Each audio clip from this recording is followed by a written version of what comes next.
wabarakatuh. Waalaikumsalam warahmatullahi wabarakatuh. Tadi pun. Iya pun. Bersama saya lagi Novelia Yulisin Sanggem di program podcast Cao Ekan. Kali ini kita ada di segmen perempuan dan anak.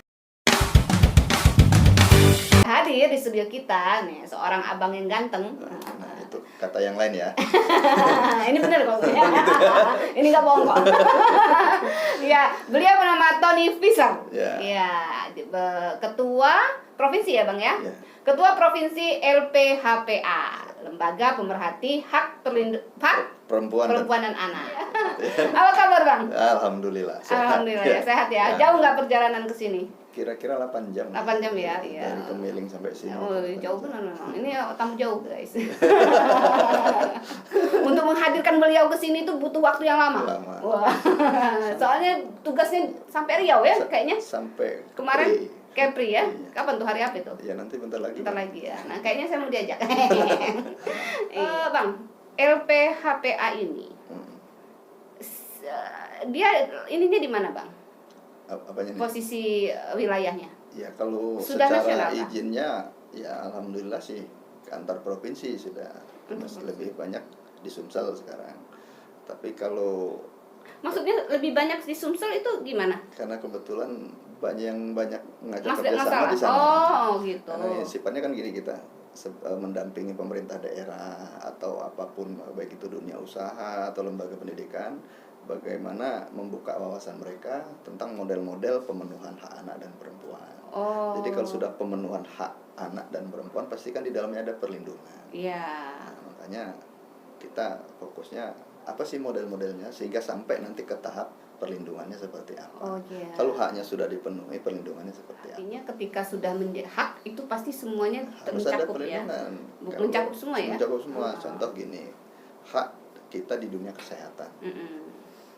Maka kalau sekedar hak saja diucapkan atau ditulis atau menjadi bahan diskusi atau menjadi bahan aturan, tapi nggak ada payung hukum yang mempertegas, yang terkenal dengan Undang-Undang Kesehatan yang sekarang baru lagi perubahannya, bahkan sempat turun PP-nya kemarin yang heboh terkait penyediaan kondom untuk pelajar. Nah, itu payung hukumnya. Jadi apa sih contoh lagi kita terkait kesehatan reproduksi perempuan. Hak kesehatan reproduksi perempuan selama ini kan hanya diatur dengan peraturan Menteri Kesehatan. Payung hukum tegasnya nggak ada berupa undang-undang. Nah, di Undang-Undang Kesehatan dipertegas lagi bahwa hak kesehatan reproduksi perempuan itu harus begini. Siapa yang wajib ini, siapa yang wajib. Kalau sebelumnya kan enggak. Jadi undang-undang itu yang jadi setelah haknya ini perlindungannya apa? Salah satunya undang-undang. Gitu. Ya, artinya ketika bicara hak tanpa perlindungan, tanpa undang-undang seperti ya bisa sia-sia jadi timbulnya sia-sia, jadinya simbolis, mungkin malah hanya sekedar parsial aja, yang penting ada aja. Ini yang nggak enak, ini pahit itu aja gitu kan ya. Kita bicara haknya nih bang, hak perempuan dan anak. LPHPA ini berdiri di pusat ya, di pusat dan di provinsi itu kapan? Sejak Januari 2021. 2021. Kalau baru ya bang? Baru. Jadi sebelumnya saya ada di Komnas Perlindungan Anak. Ini yang di Lampung atau yang di pusat ya 2021? Seluruh. Oh, seluruh. Terus karena kita di Lampung banyak berdomisili di Lampung, beralap di Lampung. Cuman aktivitasnya ya banyak di luar ya. Selain di provinsi Lampung ya ke luar provinsi gitu loh. Emang di provinsi lain nggak ada? Nggak ada, baru kita. Baru Lampung ya? Baru Lampung itu. Bahkan ya kalau memang ada yang mau satu hati, satu jiwa, ya siapa yang mau boleh, mau di kabupaten silakan. Yang penting kan syaratnya harus satu hati, satu banget ini, relawan banget ya. Satu hatinya apa, satu jiwanya apa, ya satu hatinya siap, namanya wan-wan kan. Gitu kan. Siap nggak gitu kan, teman harus begitu. Dengan risiko mungkin saja kadang-kadang lelahnya hanya dengan satu gelas minuman. Kalau ada itu boleh, kabupaten kota juga boleh gitu. Mau kita rekom. Jadi ini langsung pusat ya? Ya, jadi kita beralamat di Lampung, ya pusatnya di Lampung. Belum ke haknya lagi. Kenapa abang ambil relawan ini? Basicnya apa sih sehingga abang ini kesini? Ya, karena sebelumnya saya memang banyak aktif di dunia anak. Jadi sejak tahun 2000 itu saya belajar tentang anak gitu. Tentang perempuan dulu malahan. Tahun 2000 itu sampai tahun 2004 itu saya beranjak belajar tentang perempuan malah. Pencinta wanita, Kak? Tentang kita dulu kan masih berdiskusi bagaimana yang disebut dengan gender. Yang awalnya dulu ruwet banget.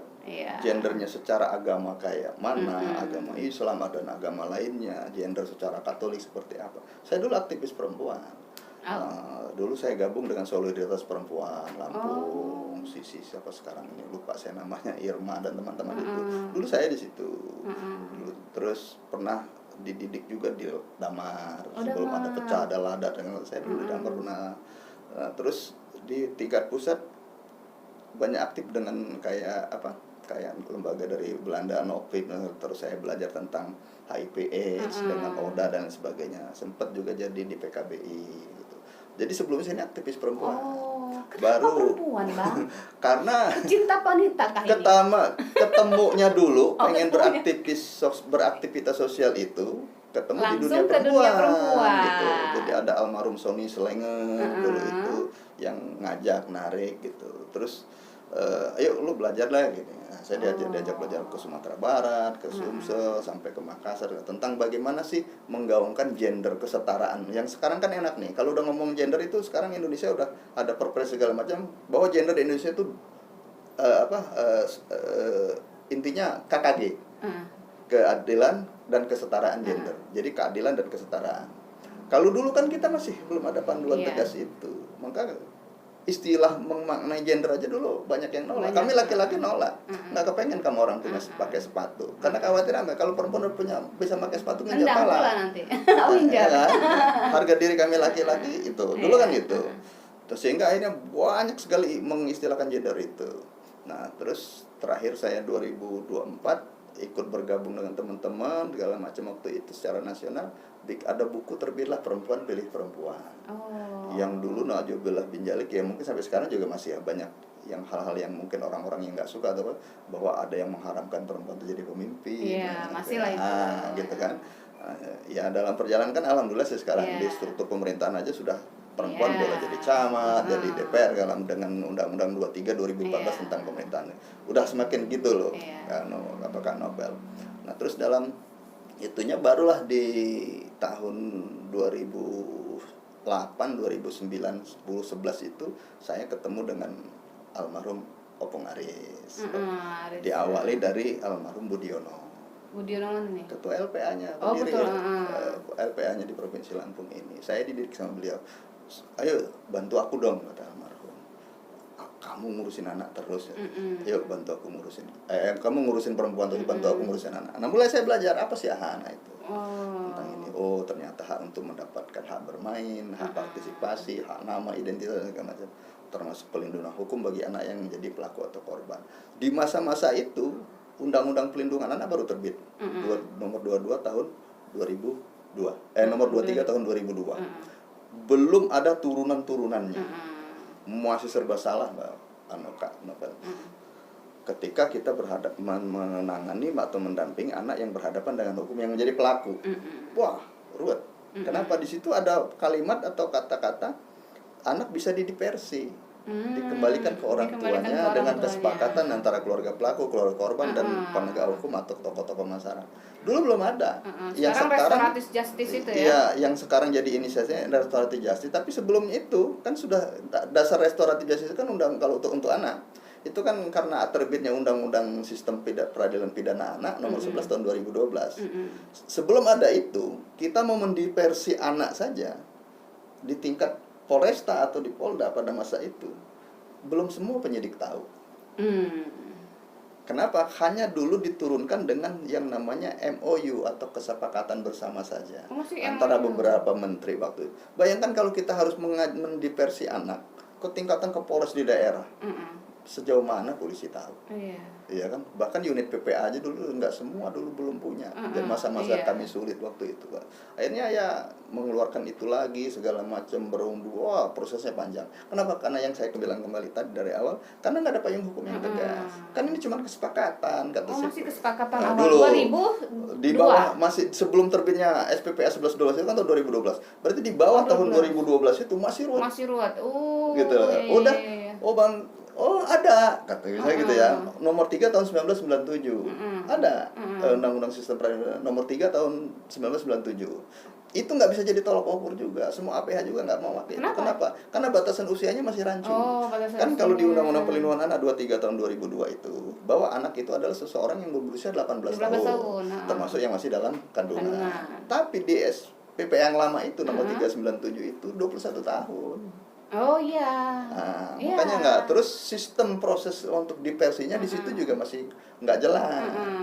Bagaimana yang disebut dengan diversi, makanya diperbarui nomor 11 tahun 2012 itu. Makanya nggak dipakai, maka hanya diturunkan dengan kesepakatan bersama Menkumham, Menteri Agama, Menteri Sosial, Menteri PPPA, Menteri Pendidikan, Menteri Kesehatan, Jaksa Agung, Kapolri. Nah, jadi mereka ini masing-masing di KKB itu kesepakatan bersama itu ada tugasnya masing-masing. Kementerian Agama terkait kesehatan mental, spiritualnya.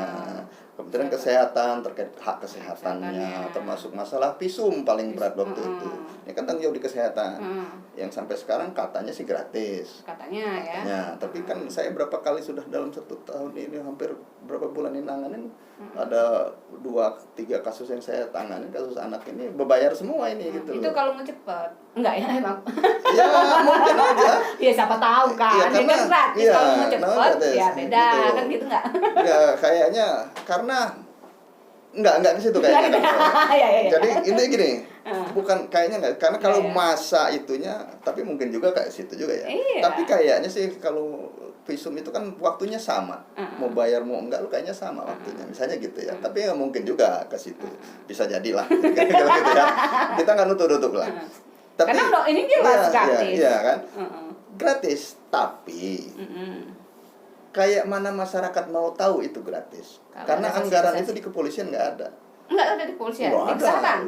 Bahkan itu sebelum ada bantuan dari pemerintah pusat dan pemerintah provinsi waktu itu melalui UPT PKTK di Rumah Sakit Abdul Muluk itu ada UPT PKTK-nya kan yang di situ sebenarnya tempat kita mau dapat visum gratis. Tapi pertanyaannya, sudah ada belum lintas koordinasi ini? Dulu kasihan dengan teman-teman unit PPA itu di Polres itu. Bahkan mungkin selampung ini unit PPA itu. Mereka uang pribadi loh. 250.000. Ya kalau korbannya dari kalangan elit, nggak mungkin kan mereka meminta. Tahu kan kalangan elit kan ekonomi sulit. Nggak mungkin kan? Nggak mungkin. Ikhlas lah, rela lah teman-teman punit itu gitu loh. Itu kalau kita rapat mereka mengatakan itu. Apakah di polisian ada anggaran? Ya nggak ada. Kenapa? Kan mereka nggak punya dokter. Nggak mungkin mereka merintah dokter. Dokter saya polisi gratis, nggak mungkin. Tetap bayar. Menterinya aja beda. Mereka kan? aja bayar. Nah gitu kan. Nah itu keruwetan masa-masa itu Kak. Berdarah-darahnya lah di sebelum 2012 itu ya. Yang akhirnya setelah perkembangan zaman melihat banyaklah bermunculan para ahli-ahli konon katanya terkait anak. Ya yang sudah jadi inilah, jadi itu yang saya selalu senyum. Kenapa? Ya mudah aja sih. Kalau memang teman-teman itu seperti almarhum Budiono, seperti almarhum Opung Aris Merdeka Sirait, almarhum Danang. Kalau memang mau cari kekayaan dari urusan perlindungan anak ini, bisa nggak? Susah lah kayaknya ya. Bisa ya. Mudah banget. Mudah ya. Saya malah ngeliatnya rela aja sih di sini. Karena anak loh. Kalau lari dari batin harus itu ikhlas rela. Tapi kalau kita mau dari ini, kalau mau mandang kerakusan duniawi bisa. Kan kita diizinkan dengan diversi. Undang-undang 11-12 itu kan bisa diversi. Disitulah celahnya ya. Disitulah celahnya. Yang sekarang menjadi bahan bahasanya, bahan obrolan santai lah kira-kira. Restoratif justice. Mudah nggak dengan restoratif justice? Mudah lah. Kedipin aja yang keluarga pelaku ya. Gini aja. Itu. Nah, itu ininya. Makanya saya entah di mana-mana lah. Saya nggak usah ngomongin yang di luar provinsi, dia teman-teman aja. Akhirnya banyak yang bercerita. Saya hanya ngebatin aja bercerita. Karena mereka tahu siapa yang ngebina gitu kan. Gini loh Pak, gini. Kenapa? Ya kemarin karena Mas itu, ya, contoh gitu kan. Ya sama abang yang itu. Terus bisa diversi ya bisa dong, kan kami bisa ini. Terus pakai iya dong Pak, masa nyebut perkara kan sono sini. Uang nggak itu? Iya. Uang. Kalau saya mau kayak gitu, duluan saya yang kaya. Duluan kaya ya. Oh, iya. Tapi seharusnya abang ini jangan cerita itu ya. Saya takutnya aduh gagap aku. Aku tuh nggak bisa sih denger yang begitu. Makanya dalam arti gini Kak, kenapa saya kepalangan kita cerita gini. Kalau terkait perlindungan perempuan dan anak nih di jiwa kita masih mau pengen balik modal. Ya, saya kesini bensin nggak? Iya dong. Bayar nanti. Iya. Ganti ya. Tapi saya sudah bilang tadi. Misalnya, gitu ya. Bang, aku nggak bisa ngasih apa-apa. Nah, gitu ya. Iya, aku kan perempuan. Enggak jadi loh. Iya. Enggak jadi. Iya. Jangan pecah ban loh. Iya. Karena sudah nilai niatnya udah jelek. Udah jelek. Ya, lumayan dari tempat apel. Gitu loh. Wih, enggak jadi. Nah kalau saya berprinsip gitu, logika lagi, ikutin aja medsos saya atau berita-berita saya atau apapun yang dilaporkan oleh pemerintah kabupaten kota atau di provinsi lain. Ada nggak nama Tony? Kalau mau pikir-pikir rugi loh, ngadu nyawa loh keluar kota itu. Iya lah. Kalau tumburan, banyak resikonya. Nah, tapi timbal baliknya dan apa saya pantas? salutnya bisa sampai keluar loh dari pematerinya. Ya, gitu. Imbal baliknya sedang nggak? Sesuai nggak? Enggak. Dan kita harus maklum itu. Kenapa? Kalau kita misalnya dengan pemerintah daerah, kita harus maklum kemampuan istilahnya kan ada penetapan ketetapan batasan-batasannya. Jangan kita protes. Kalau memang kita mau benar-benar berjalan di atas yang keikhlasan insya Allah gitu ya. Ya itu yang diasikin gitu loh. Iya. Tapi kalau mau dibawa pulang, capek benar, cuma segini. Aja udah berapa? Oh, udah nggak jadi tuh. Iya. Nah, itu kalau udah berbicara bagaimana proses pemenuhan hak perempuan. Sedihnya suka di situ. Kadang-kadang gini. Bahkan dalam perjalanan kan apa? Kita yang sudah kayak gini aja, maaf, nauzubillah min dzalik. Nggak ada loh yang bikin kita nih bisa membuat wah, gitu loh. Gila, dia udah punya mobil ini. Gitu, misalnya gitu ya. Enggak. Kita gitu ya. Tapi ada aja kelompok yang nyatakan bahwa kita ini ya. Udah inilah. Kalau bahasa kita Lampungnya udah jadi tahun dogok katanya kan gitu. Iya. Udah woi dia itu pasti Iya. gitu. Kalau saya mau ngelawan, boleh ditanya lah. Iya. Atau ini detik ini aja, kasih tahu saya. Ada perkara nggak yang mau didiversi? Sulit nggak perkara? Udah sampai di proses mana? Nggak mungkin kalau saya nggak bisa mewujudkan itu dengan teman-teman APH. Atau kalau saya mau ngelawan nurani, saya mau cari uang aja. Anak yang di LPKA, yang di lapas anak itu, ada PB kan, pembulaan bersyarat, ada cuti bersyarat. Saya bisa nggak? Oh, sangat mudah. Pasti. Udah putus loh itu. Udah ditetapkan sekian. Saya Pak, saya bilang sama orang Kemenkom, nggak mungkin mereka menghargai saya. Karena karir mereka kan saya yang dukung. Apa harus solusi begini? Nggak mungkin mereka nggak mengimbal balik ke saya. Ayo dong, tolong bang yang itu. Nah, ya orang tuanya udah sama saya loh bang. Udah. Oh ya udah, pasti iya. Saya lakukan itu. Nggak mau. Ya insya Allah sambil berjalan aja terus gitu nggak nopel. Sama saya di Posbakum Bang, saya kemarin sempat ke Posbakum. Saya sudah minta sama kawan-kawan untuk kasus perkosaan, karena Posbakum itu kan untuk para pelaku yang tidak punya biaya pengacara, kita bisa difasilitasi. Untuk kasus perkosaan, pelecehan dan sebagainya saya menolak. Saya menolak menjadi pengacaranya para pelaku. Karena yang ada saya injek-injek kok. Kamu itu. Saya udah menolak itu. Kalau narkoba atau apa masih ini saya coba. Tapi kalau itu saya nggak mau. Tapi ada lagi masalahnya kan Nobel. Kalau kan Nobel udah bicara gitu. Oke. Nanti kalau udah sah jadi pengacara, sumpahnya apa? Semua orang. Ayo. Iya. Tapi saya untuk itu enggak. Saya apa ya? Tapi untuk korban ya. Iya kalau itu. Ini yang kelar. Karena kalau makanya pengacara itu ada undang-undang HAM mengatakan juga begitu, maka negara wajib menyediakan. UUD 45 maka negara wajib. Untuk itu tidak. Enggak mau harus saya. dideklarasi. Enggak mau itu. Karena apa Bang ya, saya perempuan. Apalagi pelakunya itu anak-anak, misalnya saya ibu. Nah. Saya ibu, saya perempuan. Tepuk tangan dong. Enggak mau. Susah nyari kayak gitu. Tapi kalau korban sama saya. Gitu. Tapi kalau pelaku angkat tangan saya. Silakan cari yang lain banyak. Doain ya pemirsa apa nih cowok kan ya podcastnya. Doain nih kan Nopel jadi pengacara yang beramanah mau berdiri di korban. Iya. Karena kalau berdiri di pelaku ya nauzubillah min dzalik gitu. Iya, saya takut itu beralih ke keluarga saya. Itu saya nggak mau. Itu yang kalau bisa di situ. Dan saya nggak berani juga kayak gitu. Iya, saya takut Bang. Nah, kita enak makannya. Iya. Iya Tapi kan? yang nanti anak kita keluarga nanti, kita, turunan kita nanti yang kalau itu kan nggak selamat anak-anak saya iya, juga. itu. Nah bayangin itu, kenapa pengalaman sekarang dari 2000, sekarang 2024, 24 tahun saya kayak gini. Apa yang saya dapat? Adik-adik saya, maaf, yang ada yang sudah jadi dulu di Komnas, sekarang sudah jadi pengacara. Mereka sama berprinsip gitu.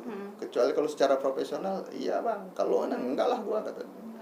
Sudah sehati gitu. Ya mereka berjalan sukses, alhamdulillah, kantor sendiri kemana-mana, sudah ngeter segala macam kan, bahkan udah sampai ke pengacara yang top gitu. Seneng saya ngeliat mereka, tapi mereka tetap di alur. Kalau sampai kayak gitu kamu orangnya bilang, saya percayalah. Apalagi kamu orang punya basic, punya ilmu, punya payung hukum, nambah keren. Jangan niru abang lu ini, bilang. Abang lu ini setiap saat bisa dihina orang, dicaci orang. Tapi bang, kalau saya sih gitu juga sih, sering juga sih yang dapat yang itu. Tapi capek saya ngeladenin bang, biarin aja. Iya kan, buang energi aja. Ya itu, makanya jadi apa ya kan, Novel? Jadi pelajaran kita juga. Jadi kalau kita mau beraktivitas kemanusiaan, ya kalau udah beraktivitas kemanusiaan, maka merek sedunia ini namanya relawan. Nah, kalau kita nggak mau nyebut relawan, jadikan diri kita sebagai pendamping saja. Udah, saya bukan relawan kok, saya pendamping. Nah, ngehalusinnya itu, nyembuhin hati gitu. Kenapa? Kalau dibilangin kita nanti, saya relawannya, akan ada jargon stigma juga buat kita. Nggak yakin gua lo relawan. Ada orang ngebalikin itu, tapi kalau kita, kamu siapa? Saya pendamping. Nggak ada pertanyaan panjang. Kenapa? Iya, karena banyak juga relawan itu juga punya hasil. Contoh di Kementerian Sosial ada relawan kebencanaan. Ada imbal balik buat mereka yang disebut dengan tagana. Ada imbal baliknya. Lelah loh orang-orang itu. Ya saya juga salah satunya tagana itu. Sumpah kami sebagai tagana itu minimal paling lambat 1 jam setelah bencana kami harus di lokasi. Lagi lagi enak-enak podcast gini dapat kabar ada bencana, saya 1 jam harus di sana. Prosesi. Kayak mana kalau dia enggak, kalau jangan kan itu lama suji misalnya. Kayak mana? Loh ya. Tapi itu udah sumpah, ya kan? Nah, akhirnya ada harganya. Dihargai oleh negara, melalui Kementerian Sosial, oleh APBD pemerintah daerah, kita dikasih uang lelah. Tapi itu sebutannya relawan. Tapi kalau kita bilang saya pendamping aja kok. Ada yang mau ngedebat lagi? Enggak ada. Namanya pendamping nih, dia bisa kanan kiri kan, tangan kaki depan belakang. Dia pendamping kan, bisa di atas, bisa di bawah, bisa di bawah. Nah, makanya saya sering ngasih motivasi, karena kebetulan saya ngebentuk relawan perlindungan anak itu kan sampai ke nanti tanggal 4 September ya. Itu ada nanti tim perlindungan anak terpadu berbasis masyarakatnya dari Kementerian PPPA itu mau belajar ke Lampung. Nah, kebetulan kita di Kemiling ini sudah hampir semua kelurahan sekota Bandar Lampung ini juga ada relawan PATBM itu. Yang semestinya mereka itu bertugas ketika keluarga di lingkungan itu punya masalah. Masalah hukum. Mestinya mereka itu ada. Gitu lah. Mereka itu hadir sebagai pendamping. Sebenarnya Lampung ada ratusan kok jumlahnya. Sebenarnya setiap kelurahan itu sebenarnya ada. itu dari mana? Dari pemerintah kota. Dari dinas PPPA. Oh. Sudah sejak tahun 2016 sudah ada. Hanya yang matang bener karena memang mereka selalu dilatih itu baru ada di Sumberjo Sejahtera sama Sumberjo Kemiling sama Wailuni dan Panjang Selatan. Itu yang dilatih matang. Itu non pemerintah ya orang-orangnya? Masyarakat kayak kader PKK, ibu rumah tangga yang mau. Direkom oleh kelurahannya, ini orang-orangnya. Terus kita latih sampai ke tingkat nasional mereka. Kita bawa ke Bogor, ada ini. Akhirnya mateng. Jadi bayangkan kalau masyarakat yang tadinya tidak tahu apa-apa, terus dengan serius dilatih oleh negara, difasilitasi. Akhirnya mereka ngerti. Kalau pengadilan itu begini, kalau ini bahkan dan mereka harus wajib mendampingi lagi ya. Harus tugasnya kewajiban pendampingan itu yang disebut dengan respon cepat. Mereka itu. Tapi yang jadi evaluasinya, berapa sih warga satu kelurahan tahu mereka itu PATBM? Gak ada sosialisasi. Iya.